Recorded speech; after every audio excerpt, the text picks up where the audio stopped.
Magandang gabi, Luzon, Visayas at Mindanao. Narito na ang nagkakaisa at pinakamalawak na pagbabalita sa pangunguna ng Presidential Communications Office na kinabibilangan ng Philippine Information Agency, Philippine News Agency, Presidential Broadcast Service, Radyo Pilipinas, IBC at PTV. Ihahatid namin ang mga komprehensibo at mahalagang balita mula sa iba't ibang bahagi ng bansa. Mula sa PTV, ako po si Joshua Garcia. Ito ang Balitang Pambansa.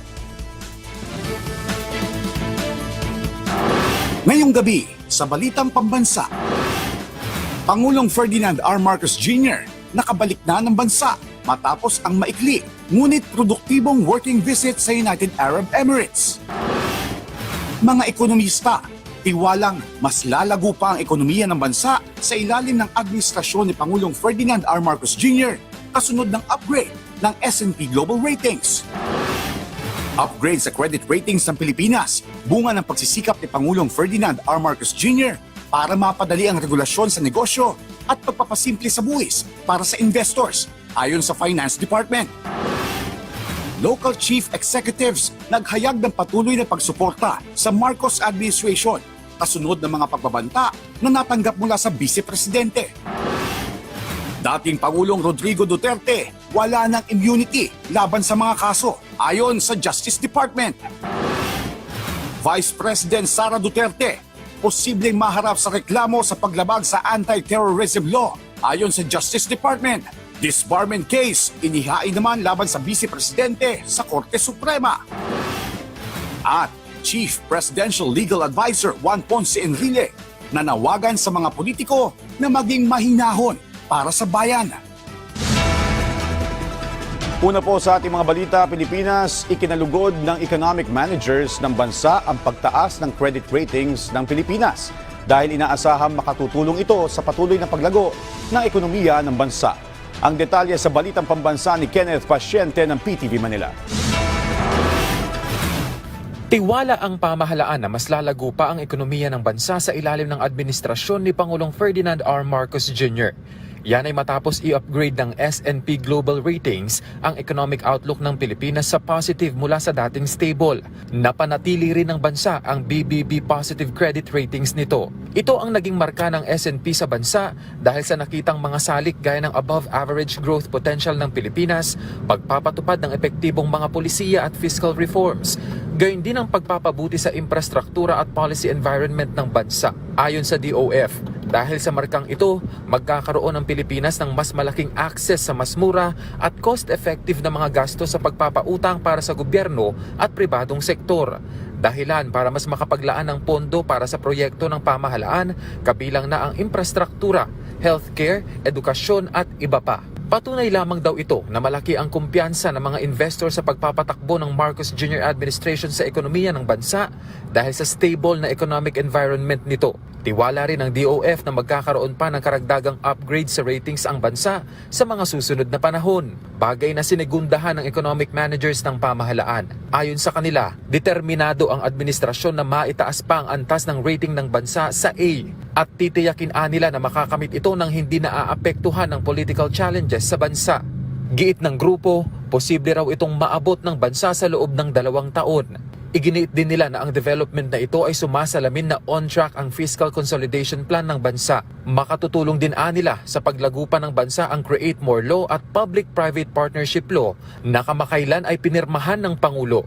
Patunay lamang din daw ito sa pagiging matatag ng bansa sa harap ng mga hamon mula kalamidad, geopolitical tensions at iba pa. Iginiit din ng economic managers na business as usual ang pamahalaan sa harap ng mga nagsusulputang isyu ngayon. Tulong-tulong nila ang iba't ibang sangay ng gobyerno tungo sa kaunlaran ng bansa. Mula PTV Manila, Kenneth Pasyente, Balitang Pambansa. Kasunod ng pagtaas ng credit rating ng bansa mula sa S&P Global Ratings, ano nga ba ang nakikitang benepisyo nito at paano ito nakakaapekto sa pag-unlad ng bansa? Alamin natin yan sa ulat na ito. Ano ba ang ibig sabihin ng S&P Global Rating ng Pilipinas na mula stable ay tumaas sa positive rating? Ayon sa Department of Finance, nakitaan ng bansa ng positive outlook o pagtaas ng economic growth at pagbuti sa iba pang aspeto katulad ng pagbaba sa deficit to gross domestic product o GDP sa loob ng 1 hanggang 2 taon.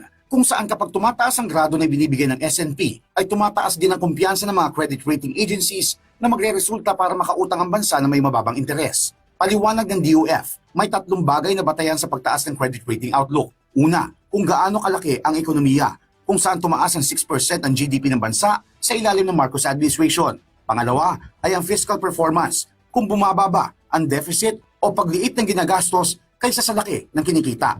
At pangatlo ay ang external and monetary, kung nasa target ba ang inflation sa bansa at kung may sapat bang international reserves ang Pilipinas sakali magkaroon ng economic shock. Ayon sa DOF, naging basihan din ng S&P ang mga batas na naipasa sa ilalim ng pamamahala ni Pangulong Ferdinand R. Marcos Jr. na nagpapadali sa regulasyon ng mga negosyo at pagpapasimple ng mga binabayarang buwis ng mga kasalukuyan at papasok na investor sa bansa.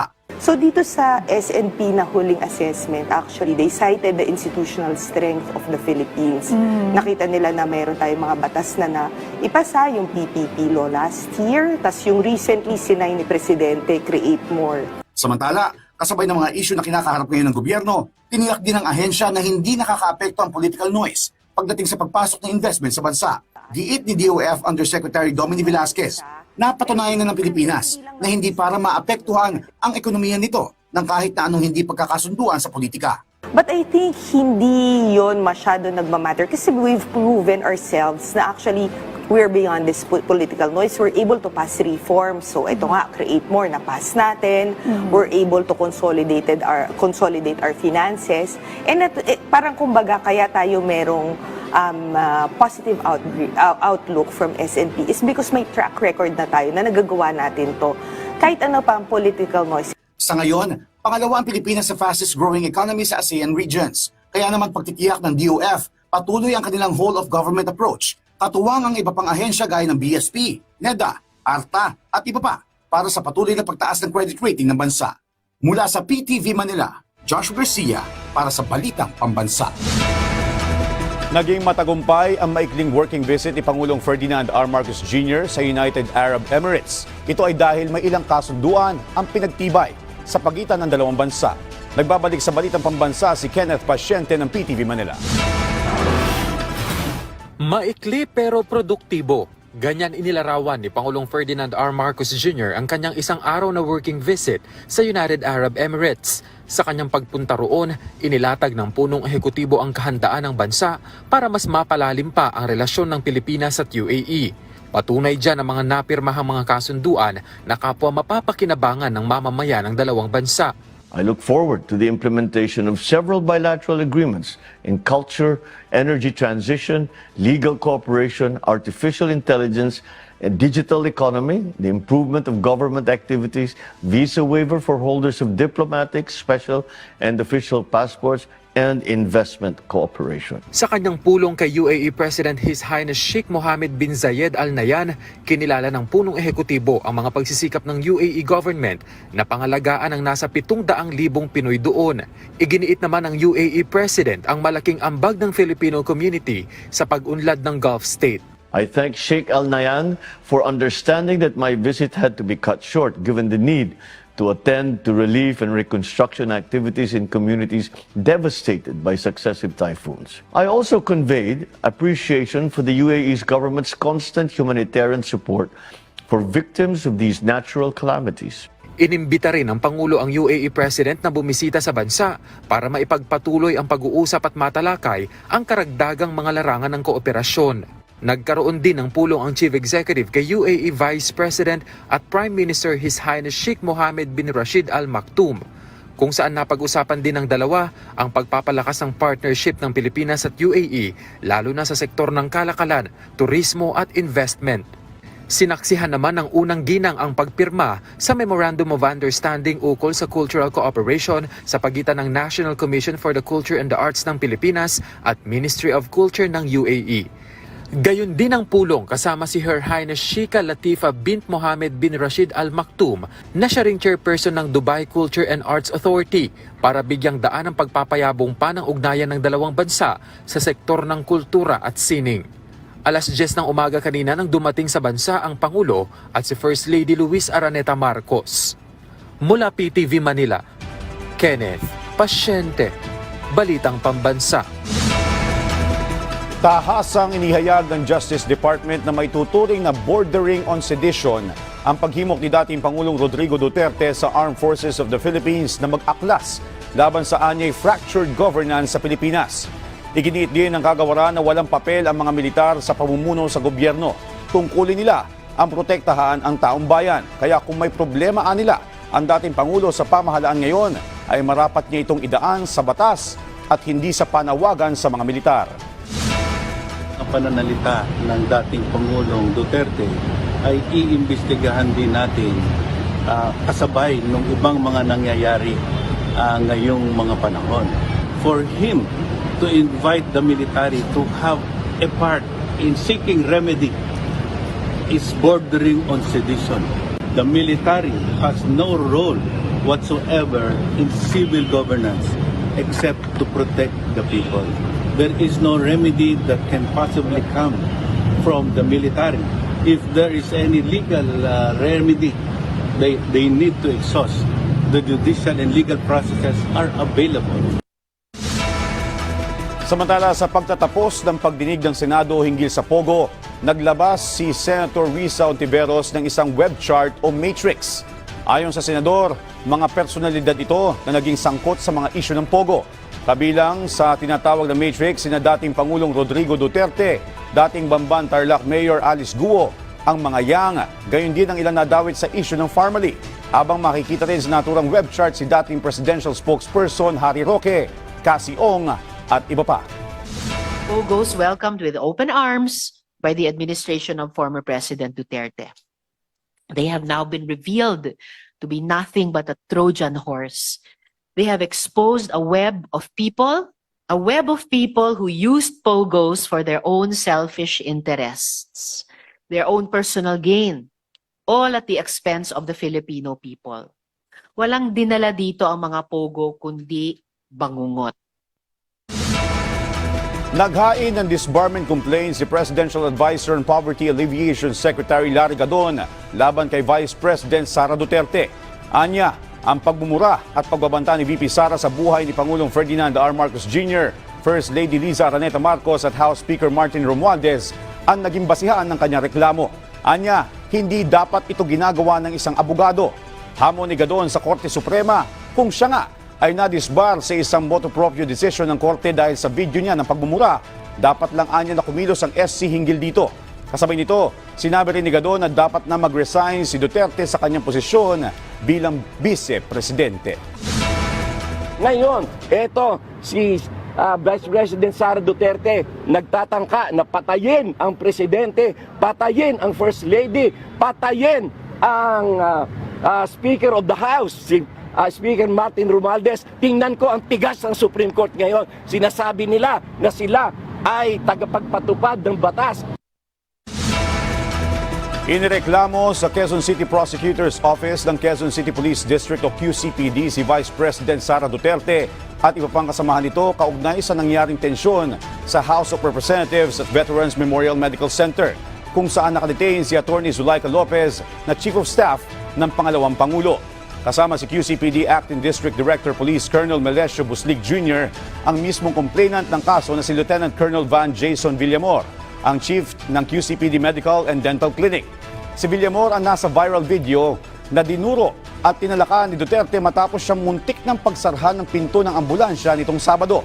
Kabilang sa mga kaso na isinampa ay grave coercion, direct assault at disobedience to authority.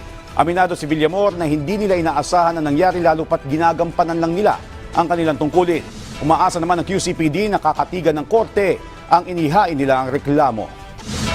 The Vice President is an impeachable officer. She is not immune from suit. No, based on several jurisprudence, there are no express provision from the Constitution, no, and from the statutes, particularly saying that the Vice President is immune.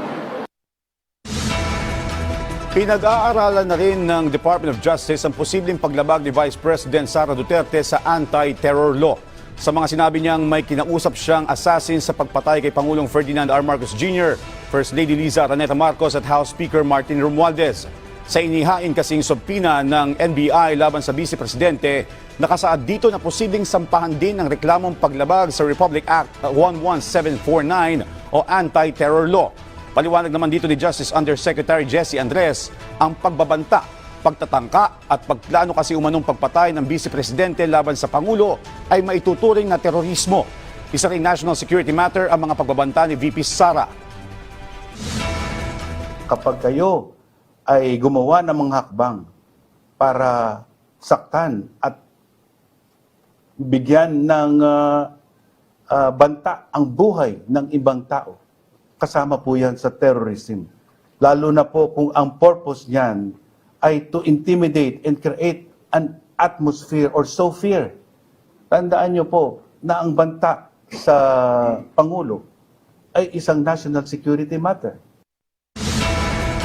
Sa pagpapatuloy ng pagdinig ng House Quad Committee, nagpresenta ng tinatawag na matrix ang PIDEA ukol sa koneksyon ng pogo at iligal na droga. Isa naman sa mga humarap sa pagdinig si dating Senador Antonio Trillanes IV na may pasaring laban sa mag-amang Duterte.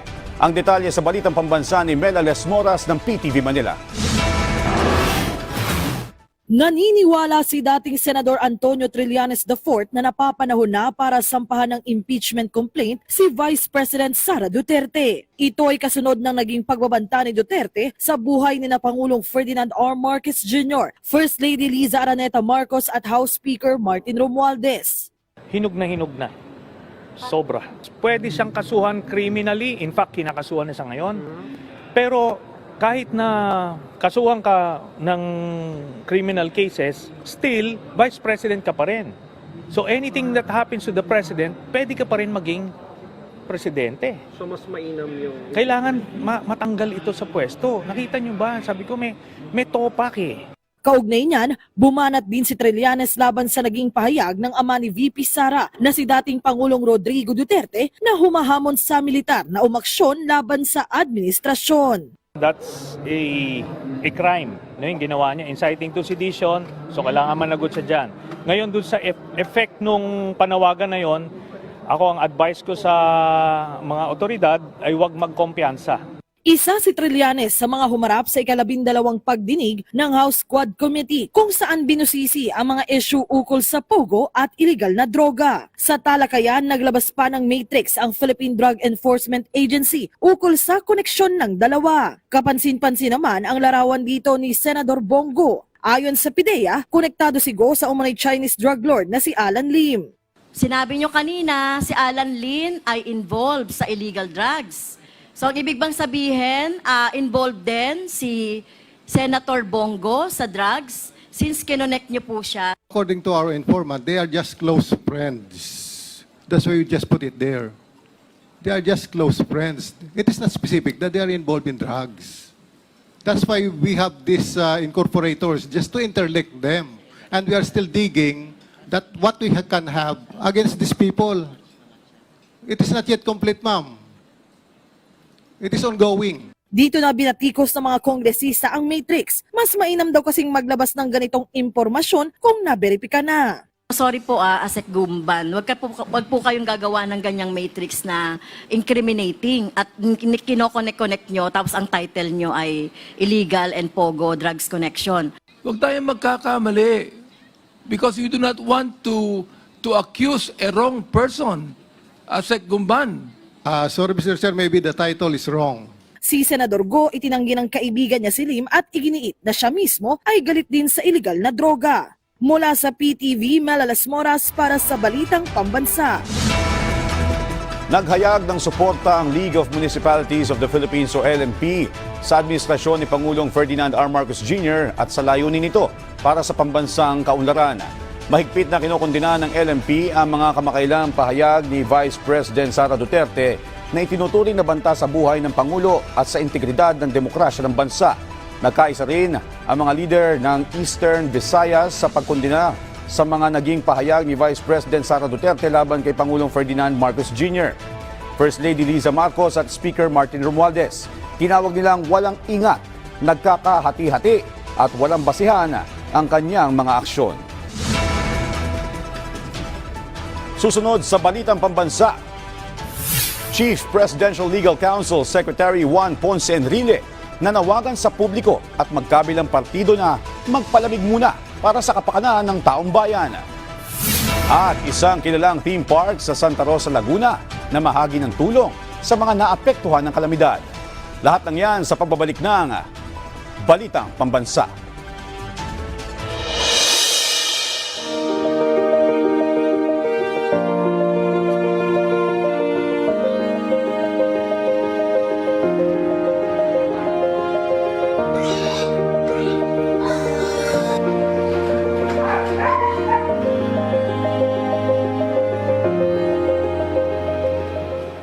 Ako si Juanito Castañares Alquires, ug asawa si TC Canania Alquires nga nagpuyo diri sa resettlement site sa Kalisuhan, Guadalupe, Carcar City, Cebu.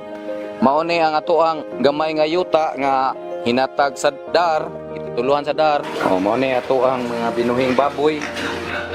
Mao ni nakapahuman og papaeskwela sa among mga anak. Nakapahuman mi og 5 ka anak.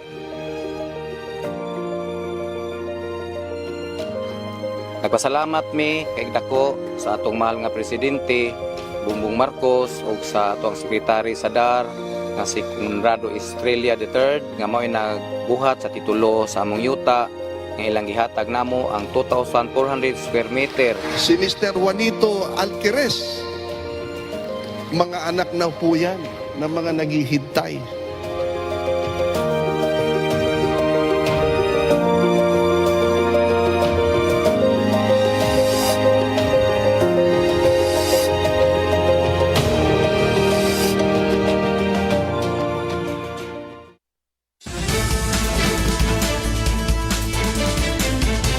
Let us cool it down. Ito ang naging tugon ni Chief Presidential Legal Counsel at dating Senate President Juan Ponce Enrile sa mga pahayag ni Vice President Sara Duterte.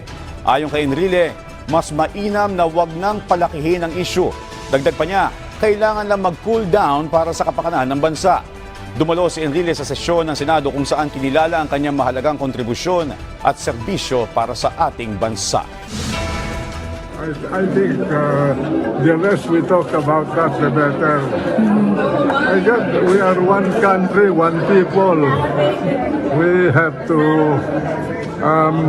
fight our political debates in a very straightforward manner. Let us cool it down for the sake of the country. Ibinunyag ni Albay Representative Joey Salceda, Chairman ng House Committee on Ways and Means, na ang pinakamalalang kaso ng manipulasyon ng presyo sa agrikultura ay nangyari sa ilalim ng Administrasyong Duterte. Anya, ang mga import permit ng bigas noong 2016 to 2018 ang naging dahilan ng pagtaas ng presyo ng bigas noong 2018. Giit ni Salceda na ang manipulasyong ito ay resulta ng kabiguan ng nakaraang administrasyon. Inanunsyo rin niya ang pagbubuo ng Super Committee upang imbestigahan ang manipulasyon ng presyo at smuggling ng pagkain. Hiniling ni Salceda ang mga dokumento mula sa NFA at Bureau of Customs ukol sa importasyon ng bigas noong panahong iyon. Nagbabala siya na gagamitin ng subpoena powers kung kinakailangan. Ani Salceda, umabot sa 88.6 billion pesos ang nalugi sa ekonomiya dahil sa manipulasyon. Humupa lamang ang issue na maipatupad ang Rice Tariffication Law noong 2019.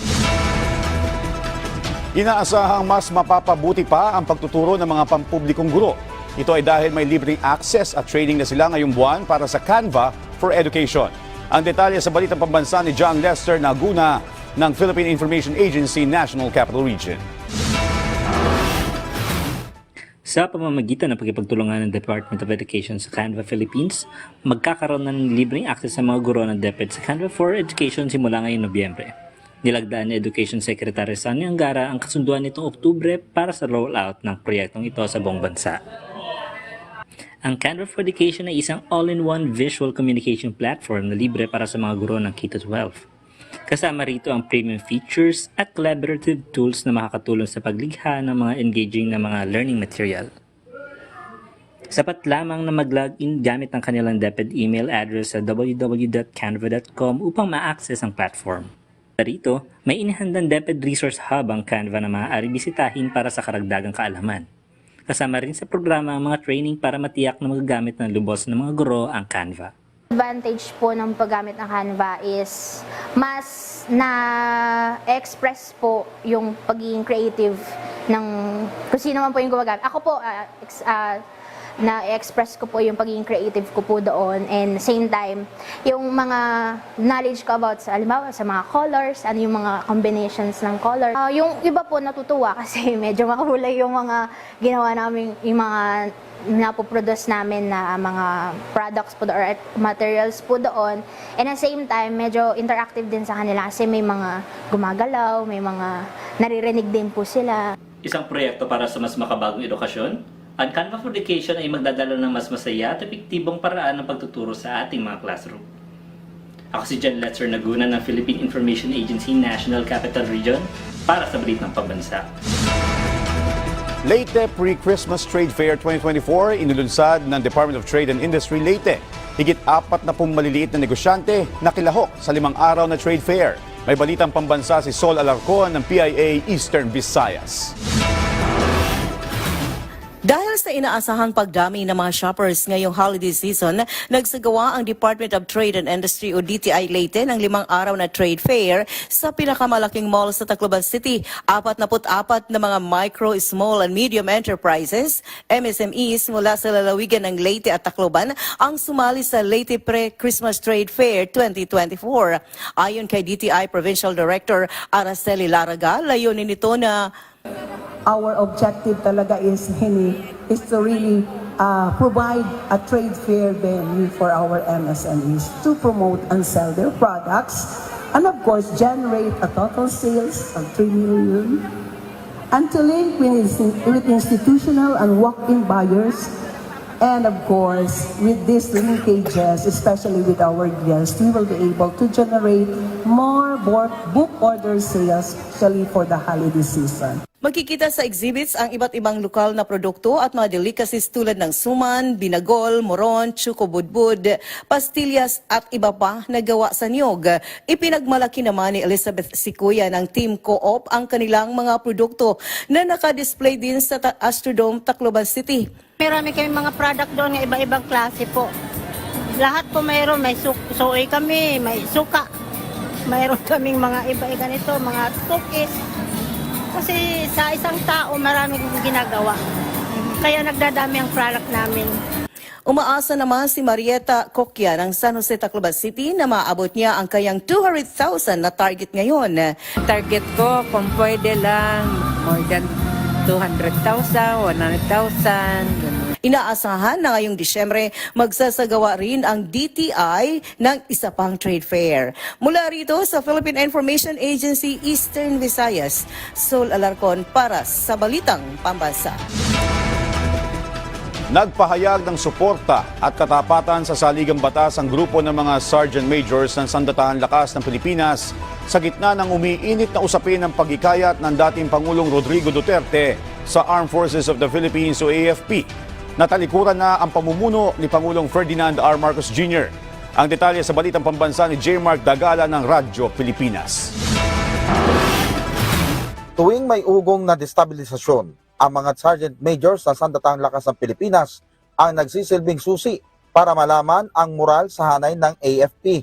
Ang mga Sergeant Majors kasi ang pinuno ng mga enlisted personnel na bumubuo ng 70% ng nasa 150,000 lakas ng AFP. Sa Campo Aguinaldo, nagtipon-tipon sa isang seminar ukol sa pamumuno ang mga Sergeant Major ng iba't ibang sangay ng AFP. At sa isang panayam, nanindigan sila na walang tutugon sa panawagan na talikuran na si Pangulong Ferdinand R. Marcos Jr. Ayon kay AFP Sergeant Major First Chief Master Sergeant Feliciano Lazo, mananatili silang tapat sa saligang batas, gayon din sa chain of command bilang bahagi na kanilang sinumpaang tungkulin sa bayan.